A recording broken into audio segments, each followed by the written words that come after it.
కాకినాడలో మరొకసారి రేషన్ బియ్యం కలకలం రేపుతోంది. పోర్టుకు సమీపంలో బాంబే కాటా దగ్గర రేషన్ రైస్ తో వెళ్తున్న 4 లారీలను పట్టుకుని సీజ్ చేశారు జాయింట్ కలెక్టర్.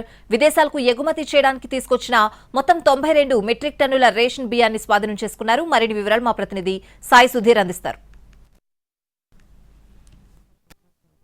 మరోసారి రేషన్ బియ్యం కలకలం సృష్టించాయి. స్వయంగా జాయింట్ కలెక్టరే 4 లారీల్లో ఉన్న 92 మెట్రిక్ టన్నుల రేషన్ రైస్ను సీజ్ చేశారు. దానికి సంబంధించి 6A కింద కూడా కేసులు నమోదు చేసిన పరిస్థితి. అంటే కాకినాడే రేషన్ మాఫియాకు కేంద్రంగా మారిందని గతంలో స్వయంగా సివిల్ సప్లై మంత్రి నాదెండ్ల మనోహర్, అదేవిధంగా డిప్యూటీ సీఎం పవన్ కళ్యాణ్ కూడా పోర్టులో పరిశీలించారు.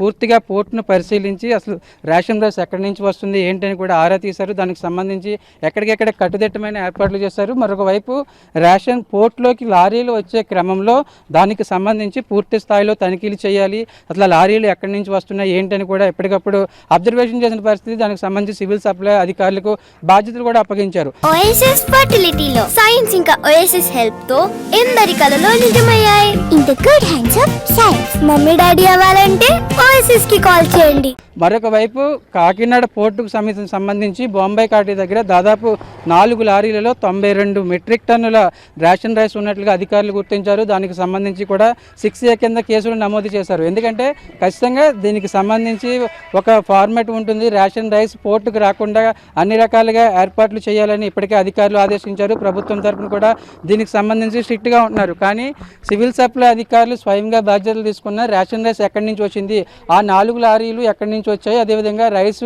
ఎవరు బుక్ చేశారని కూడా పూర్తి స్థాయిలో వివరాలు సేకరిస్తున్నారు. దానికి సంబంధించి ఎవరైతే ఈ రైస్ని బుక్ చేశారో లారీలకు సంబంధించి ఈ రైస్ని బుక్ చేశారో పూర్తిగా దానికి సంబంధించి కేసులు కూడా నమోదు చేస్తున్నారు. ఎందుకంటే రేషన్ రైస్ పట్ల, పేదలకు పంచే రేషన్ రైస్ పట్ల అప్రమత్తంగా ఉండాలి.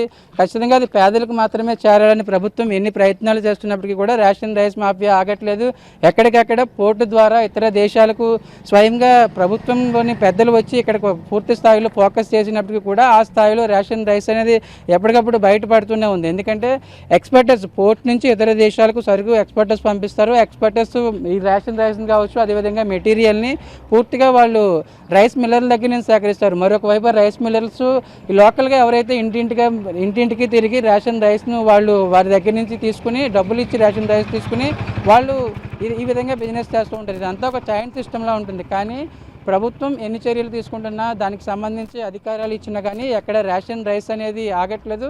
అంటే ప్రభుత్వం